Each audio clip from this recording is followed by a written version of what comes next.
여러분, 이런 경험 있으시죠? 분명 상대방이 미안하다고 했습니다. 사과를 받긴 받았어요. 그런데 신기하죠? 마음이 풀리기는커녕 가슴속에 불덩이가 하나 더 얹어진 기분입니다. 미안해. 근데 네가 먼저 원인 제공을 했잖아. 미안해. 근데 난 그럴 의도가 전혀 없었거든. 이건 사과가 아닙니다. 이건 사과의 탈을 쓴 공격이죠. 사과라는 예쁜 포장지를 뜯어보니 그 안에는 결국 니 탓이야라는 독설이 들어있는 셈입니다. 도대체 왜 어떤 사람들은 미안하다는 말 한마디를 온전하게 하지 못하는 걸까요? 그들에게 사과는 왜 그토록 힘든 고행인 걸까요? 오늘 사람 관찰소에서는 사과를 못하는 사람들이 숨기고 싶어하는 그 비겁하고도 나약한 내면을 낱낱이 해부해 보겠습니다. 영상을 끝까지 보시면 이제 그들의 얄팍한 변명에 휘둘리지 않는 단단한 마음의 방패를 얻게 되실 겁니다. 첫 번째로 관찰할 심리는 취약한 자아 정체성입니다. 우리는 사과를 자신의 잘못을 인정하는 성숙한 행위라고 생각합니다. 하지만 사과를 못하는 이들에게 사과는 곧 자기 존재의 붕괴를 의미합니다. 이들은 나쁜 짓을 했다는 것과 나는 나쁜 사람이다 라는 개념을 분리하지 못합니다. 심리학적으로 이들은 자존감이 매우 낮고 불안정합니다. 내가 잘못했어 라고 인정하는 순간 자신이 쌓아올린 완벽한 자아의 이미지가 한순간에 무너져 내릴 것 같은 공포를 느끼죠. 그래서 그들은 자신을 지키기 위해 필사적으로 변명을 덧붙입니다. 그들의 근데는 사실 상대방에게 하는 말이 아닙니다. 나는 나쁜 사람이 아니야. 어쩔 수 없었어. 라고 자기 자신에게 외치는 처절한 자기 방어입니다. 사과 한마디에 자아가 무너질 만큼 그들은 지금 아주 위태로운 유리집 속에 살고 있는 겁니다.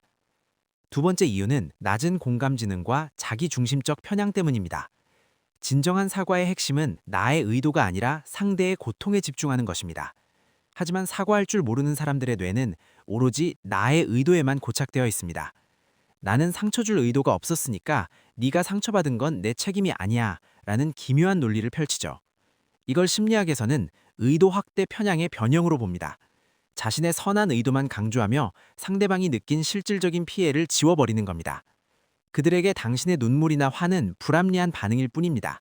그들은 당신의 감정을 읽으려 하기보다 자신의 행동이 얼마나 정당했는지를 증명하는 데 모든 에너지를 씁니다. 타인의 마음속으로 들어가는 문이 아예 닫혀 있는 셈입니다. 세 번째 이유는 사과를 권력관계의 굴복으로 인식하기 때문입니다.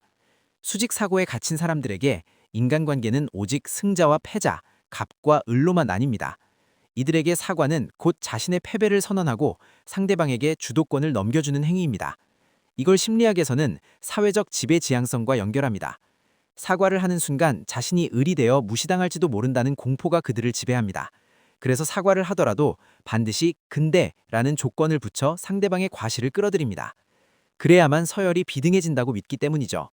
그들에게 사과는 화해의 도구가 아니라 마지막까지 내 자존심과 권위를 지키기 위한 협상 카드일 뿐입니다. 마지막으로 관찰할 것은 그들이 선택한 인지부조화의 해결 방식입니다. 잘못을 저질렀을 때 인간은 심리적인 불편함을 느낍니다. 이 불편함을 해소하는 가장 건강한 방법은 사과하고 책임을 지는 것이죠. 하지만 사과할 줄 모르는 이들은 아주 쉬운 길을 택합니다. 바로 사실을 왜곡하는 것입니다. 내가 그런 말을 한 건 네가 먼저 나를 화나게 했기 때문이야. 이렇게 원인을 외부로 돌리면 더 이상 미안해할 필요가 없습니다. 책임이라는 무거운 짐을 상대방의 어깨로 홀랑 넘겨버리는 것이죠. 이런 방식은 중독성이 강합니다. 한 번 책임을 떠민겨서 마음이 편해지는 경험을 하면 그 다음부터는 반성할 기회조차 스스로 차단해버립니다. 결국 그들은 평생 자신의 잘못을 보지 못하는 심리적 시각장애 상태로 살아가는 비극을 맞이하게 됩니다. 여러분, 오늘 우리는 사과할 줄 모르는 사람들의 비겁하고 나약한 속마음을 관찰했습니다. 혹시 아직도 그 사람에게서 미안해 라는 진심 어린 한마디를 듣기 위해 애쓰고 계신가요? 그렇다면 이제 그 노력을 멈추셔도 됩니다. 자아 정체성이 바로 서지 않고 공감의 문이 닫힌 사람에게 진심 어린 사과를 기대하는 것은 사막에서 오아시스를 찾는 것과 같습니다. 그들의 미안해 근데는 사과가 아니라 그들의 한계를 보여주는 고백입니다.